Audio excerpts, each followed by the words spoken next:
Segunda carta do apóstolo Paulo aos Coríntios, capítulo número 3.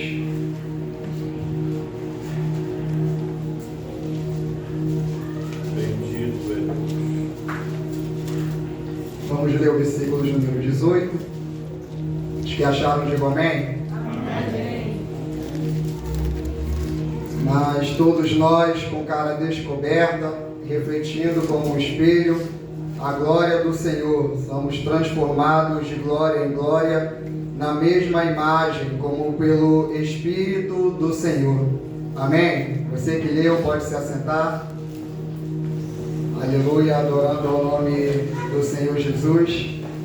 Quero externar a minha alegria, regozijo na minha alma pela vida do meu querido e amado pastor Alex Amaral, por ter lecionado para nós o ministério, aulas aqui fantásticas que foi de suma importância para o nosso aprendizado, para o nosso amadurecimento e crescimento na obra.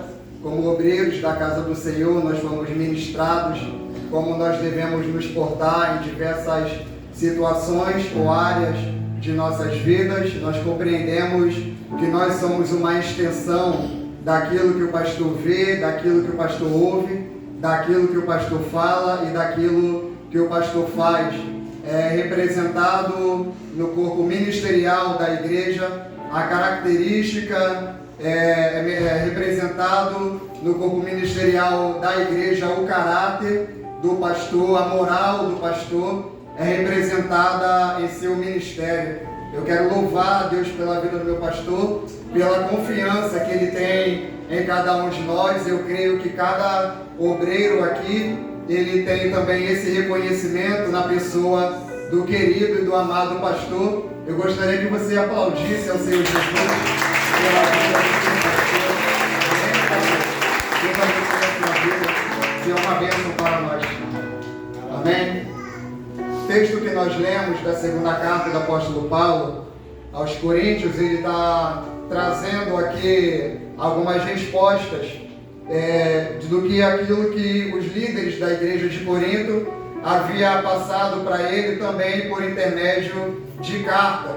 Chegou uma carta na mão do apóstolo Paulo, dos líderes, dos bispos, dos pastores que estavam na região de Corinto, e nesta carta que chegou na mão do apóstolo Paulo, ali estava dizendo que chegou alguns homens, doutores da lei, da palavra do Senhor, que estavam colocando em questionamento a autoridade ou pastoreio do apóstolo Paulo. Quando o apóstolo Paulo ele inicia o capítulo de número 3, fazendo estas perguntas para a igreja, ele está trazendo dentro dessas perguntas a razão ou o princípio dele ter respondido à igreja. Pessoas haviam entrado dentro da igreja de Corinto, colocando em questionamento a autoridade ou a pregação do apóstolo Paulo. E esses doutores, eles chegaram na igreja de Corinto trazendo um alto elogio ou um alto reconhecimento das suas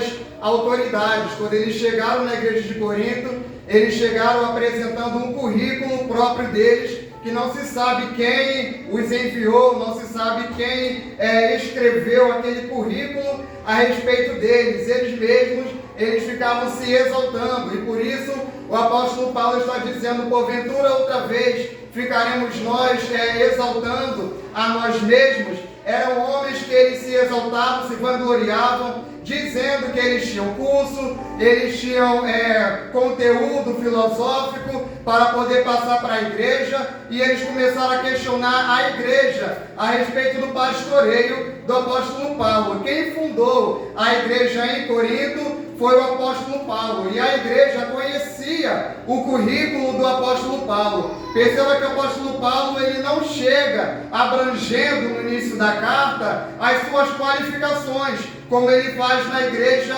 de Filipenses, também Tessalonicenses e capítulos adiante também na carta aos Coríntios. Ele não chega dizendo que ele foi fariseu, ele não chega dizendo que ele tinha diversos livros, diversos pergaminhos. ele não chega dizendo que ele conhece a cultura grega, ele não chega dizendo que ele conhece e que domina a filosofia grega, ele sabe falar com epicureus e com quem também segue aos estoicos, ele sabe debater sobre a lei, ele sabe falar sobre a cultura de outras religiões, filosofias de outros povos. Ele não faz isso, pelo contrário, o apóstolo Paulo, ele diz que a credencial dele na igreja de Corinto é exatamente a própria igreja de Corinto. Isso está no versículo 2, no versículo 3, o apóstolo Paulo está dizendo para a igreja de Corinto: vocês são a minha credencial, vocês são a minha carta. Eu não preciso enviar para vocês, eu não preciso responder a esses doutores trazendo as minhas qualificações,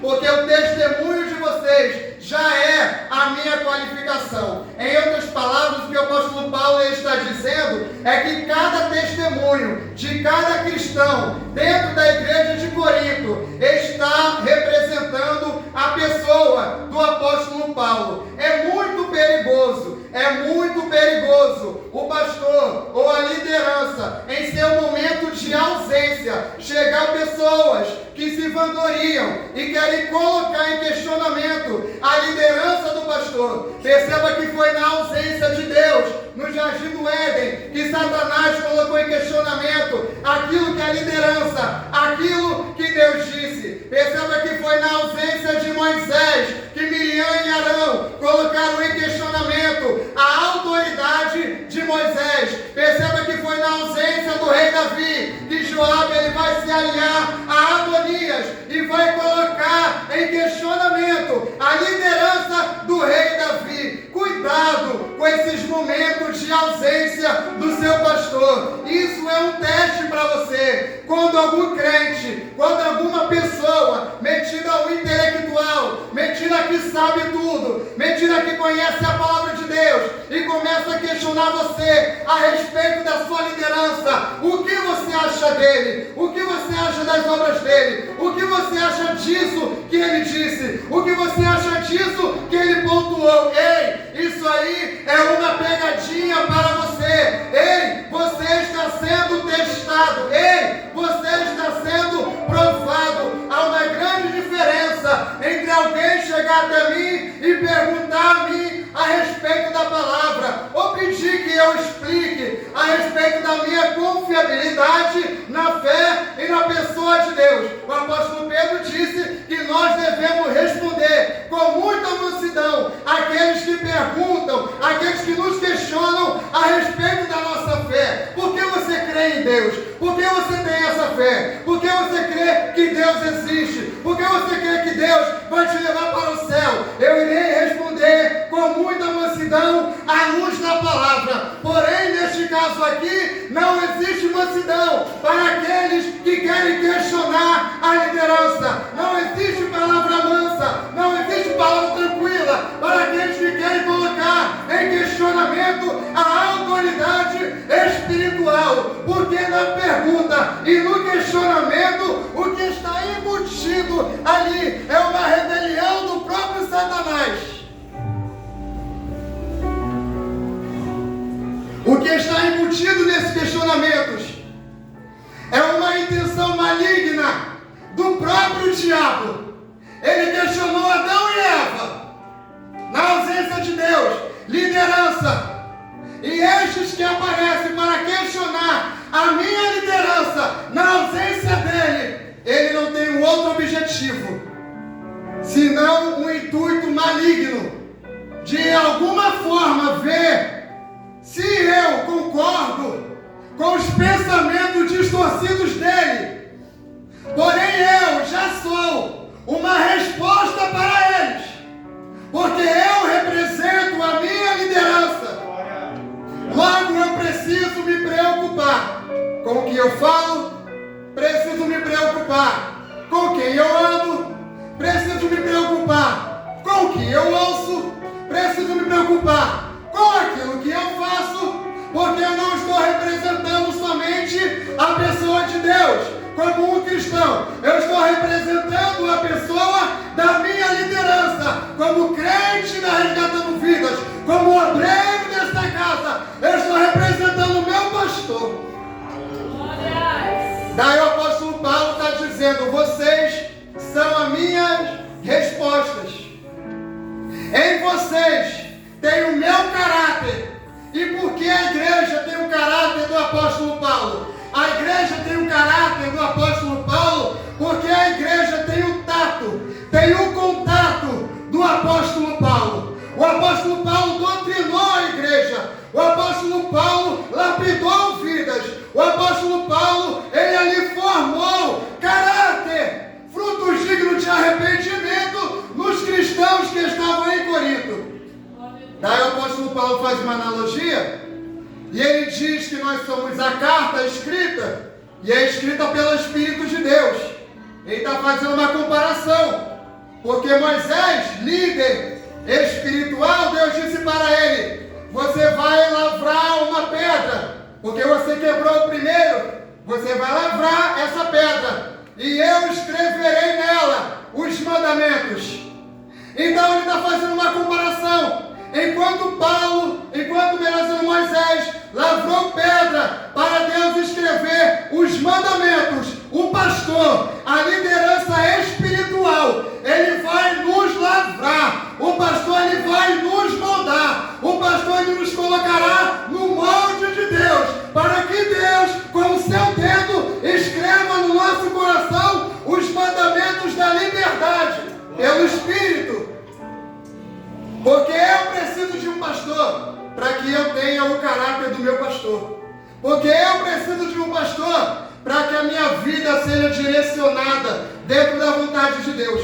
Eu não estou falando de coach, eu não estou falando de orientadores espirituais que abrem a Bíblia assim, do nada escolhe um versículo aleatório e ministra sobre a vida da pessoa e diz: Deus está falando isso aqui para você. Não, o meu pastor, ele estuda, ele ora, Deus revela para ele a luz da palavra e ele passa para mim o caráter dele, e Deus vai escrevendo. O Espírito Santo vai escrevendo. Então, como carta escrita, e o apóstolo Paulo está dizendo que essa carta escrita é para todos os homens verem e lerem. O interessante de uma carta, ou quando se estuda o português, é que um exemplo, se no parágrafo acima você estava falando sobre água, você até pode falar no parágrafo após sobre terra, porém precisa haver uma coesão entre o parágrafo de cima e o de baixo. O de cima eu falei sobre água, aqui falei sobre terra. Eu preciso conectar os dois parágrafos para que haja uma compreensão. É assim que é pedido em redação, porque se tu colocar água em cima, terra embaixo, vento no outro parágrafo, repete. Nós somos uma carta escrita pelo dedo de Deus. Então, o que eu falo precisa estar em total conexão com o parágrafo da prática, aquilo que eu faço. Porque senão eu deixo as pessoas confundidas. Quem está ouvindo o presbítero Jonas aqui pregando e ministrando a palavra, o presbítero Jonas está falando sobre santidade. Ele está pregando santidade para o povo, mas as minhas obras não são santas. Isso buga na mente da pessoa que está lendo. As obras dele não são santas, mas ele está pregando sobre santidade. Eu não entendi esse parágrafo. Ele está falando sobre obediência, mas ele não é obediente. Ele está falando sobre família, mas a família dele é toda desconcertada. Isso não conecta. Precisa haver uma coerência. Precisa haver uma coerência, porque acredite nisso que eu vou te dizer. Eu não prego mais com o microfone do que eu prego mais com a minha vida. A minha vida prega muito mais. A minha vida prega muito mais. Não tem nem comparação. O microfone pode ser 1 hora e meia ou 30 minutos, mas a minha vida é 24 horas pregando. 24 horas a minha vida está pregando. A minha preocupação é que estão lendo sobre mim. O que estão deduzindo sobre o caráter do meu pastor, mediante as minhas ações. Não é difícil evangelizar e ganhar o ímpio. Se você tem uma vida reta diante de Deus, se você honra o seu pastor, se você honra a sua liderança, se você honra a sua igreja, é só você falar assim, vamos para o culto, tá? É só acontecer alguma coisa com o ímpio, ele pede você, para você orar pela vida dele. Ele recorre a ti, quando ele precisa de uma palavra. Porque ele olha para você e diz, ele é crente. Precisamos passar essa leitura para aqueles que estão nos vendo. Você só trouxe esses visitantes para a casa do Senhor, porque esses visitantes estão fazendo leitura de você. E a leitura que o visitante fez de você é crente, está direito na igreja, está firme na casa do Senhor, me convidou, então eu vou lá. Está aqui por causa de você. Lembra da mulher falando a respeito de Eliseu? Eu tenho observado que este homem que passa por nós, ele é um santo homem de Deus. A mulher observou, irmão Cícero. Ela notou Eliseu passando para lá e para cá. E ela observando o profeta Eliseu, ela percebeu que ele é um grande, que ele é um santo homem de Deus. Quando eu passo, quando eu estou em trânsito, pela rua, no trabalho, dentro de casa, na escola, em faculdade, em qualquer ambiente, é essa descrição que eu preciso receber como crente. Ali vai um santo homem de Deus. Ali vai uma santa mulher de Deus. Ali vai uma santa mulher do Senhor. Estão lendo você, estão lendo suas redes sociais, estão lendo as suas ações. O que estão vendo em ti? O que estão lendo em ti? Eu preciso do meu pastor, preciso da minha liderança, porque não tem ninguém, eu vou repetir, não há ninguém, Diácono André, com capacidade e com maturidade espiritual e moral dentro da igreja para me educar, me repreender na palavra, endireitar o meu caminho do que o meu pastor. Não tem. Eu não posso procurar, com todo respeito aos meus amigos, irmãos, eu não posso procurar os diáconos para desabafar. Eu não posso procurar os presbíteros, o evangelista, porque só o pastor tem a ferramenta certa para me lapidar. É Deus falando assim para o pastor, meu servo, eu preciso que você lavre o presbítero Jonas. Pega ele, lapida ele, porque eu irei escrever. Ele vai ter o teu caráter, mas vai ter a minha natureza. Precisamos ter o caráter do pastor e a natureza de Deus. É por isso que o apóstolo Paulo ele está dizendo que nós, com rostos descobertos, precisamos refletir a glória de Deus. Oh Moisés, pelo amor de Deus, porque você colocou o véu no seu rosto, deixa o povo ver o seu rosto brilhar, porque nós precisamos ser luz. A Bíblia diz que nós somos como astros nesse mundo. A Bíblia diz que nós somos cercados por uma tão grande nuvem de testemunhas. Nós precisamos brilhar, nós precisamos refletir a glória de Deus. Não podemos refletir, esconder a glória, não podemos. Mas ele escondeu, e o entendimento do povo ficou também vedado, ficou também escondido. Mas ele está dizendo que quando nós nos convertemos ao Senhor, esse véu ele sai. Para nós refletirmos a glória de Deus, precisamos ter uma vida santa.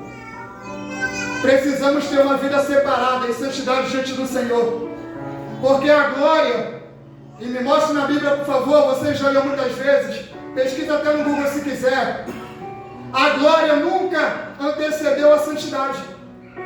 Primeiro a santificação, depois vem glória.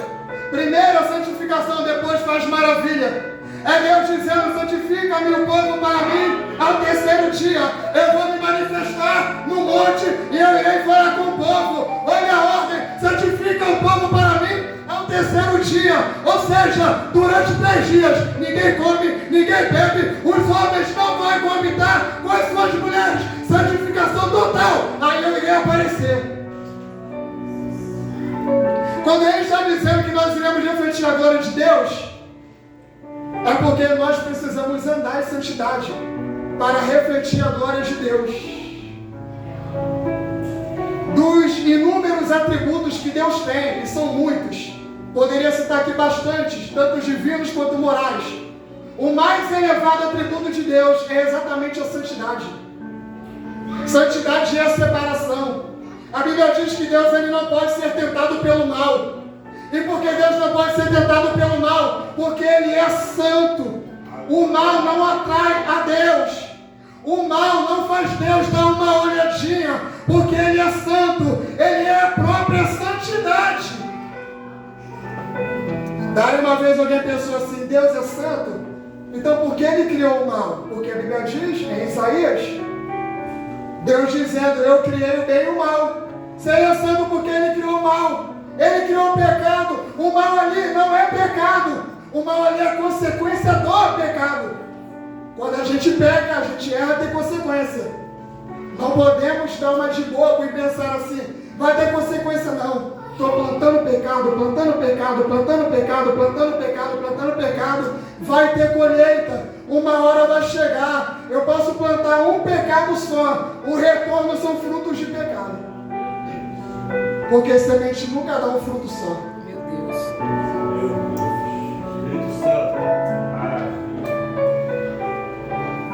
Deus, Ele é santo. Se Deus é santo, Ele quer que nós sejamos santos. Para refletir de glória em glória. Então é um progresso. Glória em glória, glória em glória, glória em glória. A de Moisés acabava, era transitória. A nossa é glória em glória, glória em glória, glória em glória. Para ver glória em glória, glória em glória, glória, precisa haver santidade, santidade, santidade, santidade, santidade. Santidade hoje, santidade amanhã, santidade depois de amanhã, santidade depois de amanhã. Santidade todos os dias. Para haver glória de Deus manifesta todos os dias. Perceba que toda aquela glória manifesta no último culto aqui só foi manifesta depois da santificação. Não chegamos aqui em um culto e Deus ele fez, sabe? Tratou dos nossos corações, tratou da nossa mente. Não. Foi santificação. Foi o pastor colocando a igreja em santificação. Aí Deus lá do céu olhando e dizendo, se santificaram 7 dias, eu vou manifestar a minha glória. Eu vou manifestar a minha presença. 7 dias se santificando.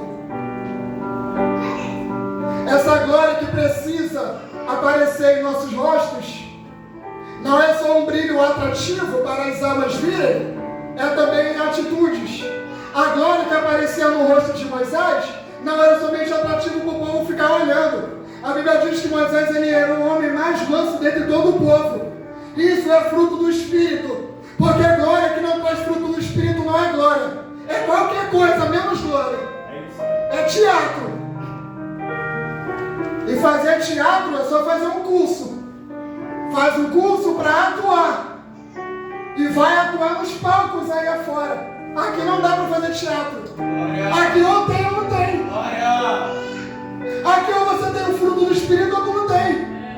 Porque todo esse poder, que eu sou cheio de fogo, e Deus me usa, e Deus me toma, eu sou cheio da unção, mas eu sou nervoso, eu falo mesmo na cara, e eu não levo desaforo para casa.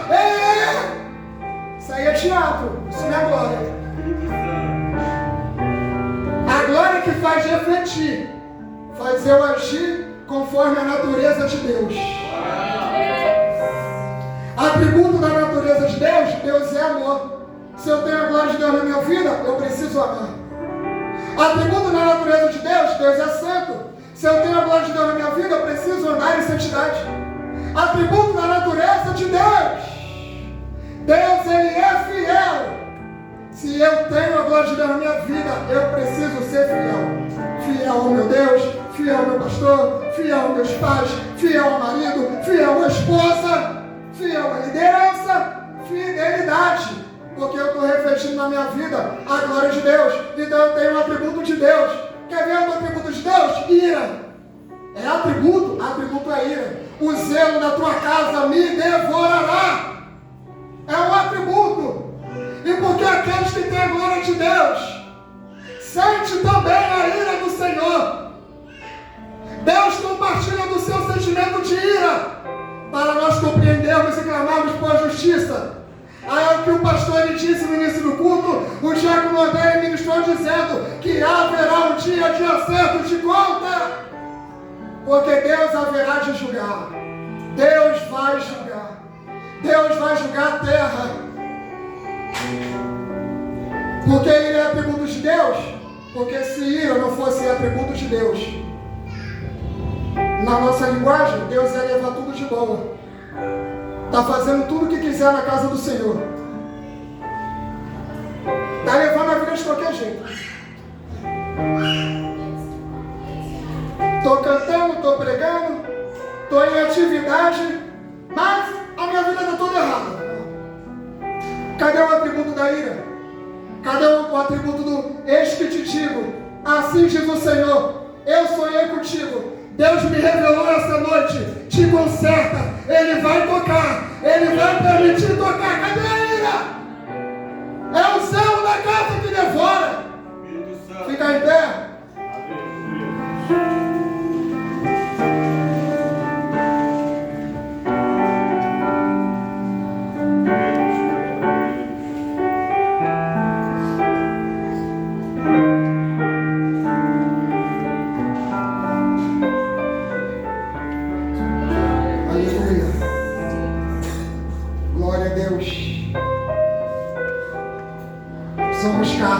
Escritas pelo dedo do Senhor.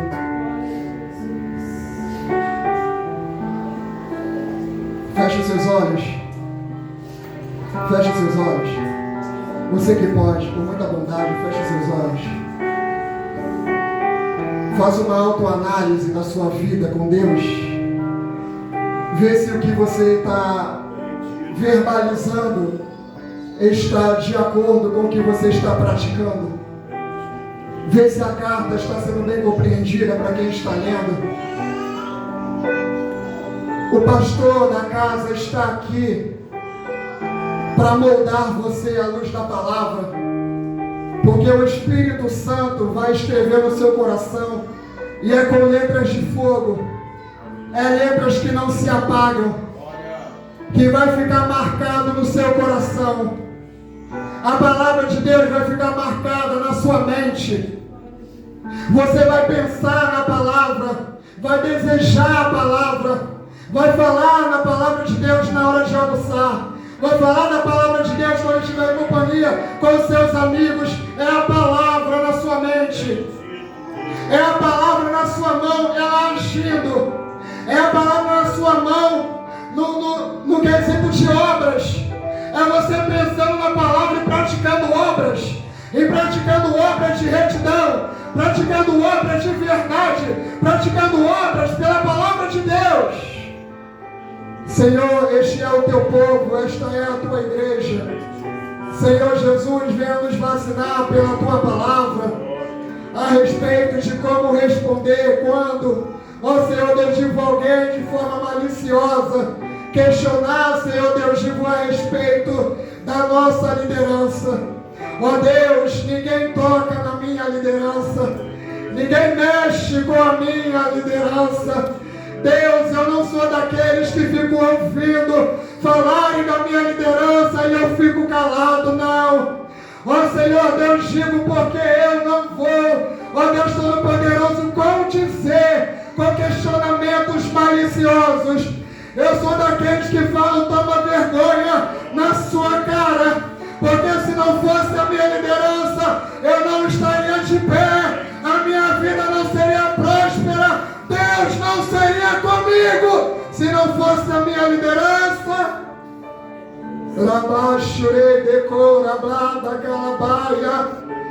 Deus tem a mão do meu pastor sobre mim, sobre o meu caráter, tem a mão do meu pastor sobre as minhas ações. Ó Deus, quando o Senhor fala comigo, parte das vezes Eu ouço a voz do meu pastor. Ele não está comigo no quarto, não está comigo no ambiente de trabalho, mas é a voz dele que eu ouço na minha alma. Oh Deus, venha, Senhor Deus, nos lapidar por intermédio da vida do pastor e escrever, Senhor Deus, vivo o ministério revelado na cruz, o ministério da graça em nossos corações. Que em tudo teu nome seja louvado, em nome do Senhor Jesus. Aplauda o nome do Senhor.